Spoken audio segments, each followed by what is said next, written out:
Hola, mi nombre es Jorge Armando Reyes Escobar y yo les hablaré acerca de las teorías de la justificación. Ante todo tenemos que preguntarnos, ¿cómo llegamos a plantear en epistemología la necesidad de contar con teorías de la justificación? Bien, podemos dar una respuesta rápida. Para responder al problema que plantea Gettier. ¿Cuál problema? Bien, eso se ha visto en otras cápsulas. El problema según el cual no es posible reconstruir la estructura de nuestro conocimiento con base en la noción de creencia verdadera justificada. Y el primer paso para responder a Gettier consiste en mostrar que hay un vínculo interno entre verdad y justificación. Tener una creencia que resulte ser verdadera no basta para tener conocimiento, sino que es necesario contar con el conjunto de razones por medio de las cuales se llegó a tal creencia. Ahora bien, una forma de preguntar por estas razones consiste en examinar cómo se tiene que relacionar una creencia con todas las otras creencias para alcanzar la verdad y apoyarla. Es decir, nos preguntamos por la estructura del conocimiento. En este caso, el fundacionalismo y el coherentismo son las dos propuestas principales cuando se intenta explicar en qué consiste tal estructura. Pero no me voy a detener en fundacionalismo y coherentismo. ¿Por qué? Porque la pregunta por la estructura no es la única forma de examinar la justificación. También es posible inquirir por el tipo de factores que hacen y determinan que las razones que se invocan para adoptar una creencia cuenten o no como justificación. Todos esos factores que son necesarios para mostrar que cuando decimos algo verdadero, no lo decimos por azar, no atinamos por casualidad, sino que lo hacemos con base en razones, es lo que se denomina en la epistemología contemporánea factores J. Y hay dos posiciones principales respecto a cuáles sean los factores J, el internalismo y el externalismo.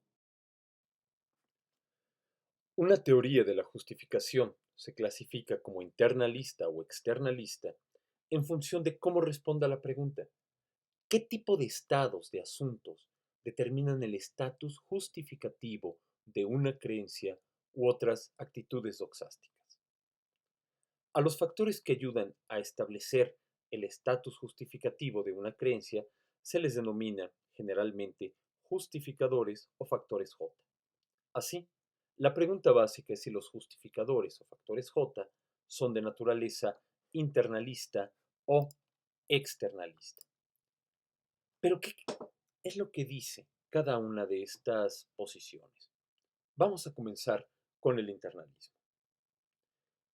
El internalismo supone que, si entendemos el conocimiento como el conjunto de creencias verdaderas acerca del mundo externo, el factor J, la justificación o razonabilidad de tales creencias, se encuentra en el sistema cognitivo humano, es decir, en la manera en la cual nosotros procesamos nuestras percepciones, reflexionamos sobre ellas y juzgamos si el contenido de estas percepciones o de cualquier otro dato que tengamos puede contar como verdadero o no.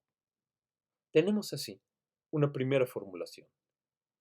X es interno a un agente cognitivo S desde un punto de vista epistémico si y solo si X es algo que ocurre dentro del sistema cognitivo de S.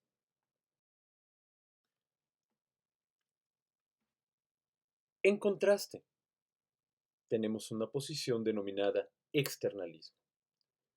¿Qué es lo que sostiene básicamente el externalismo?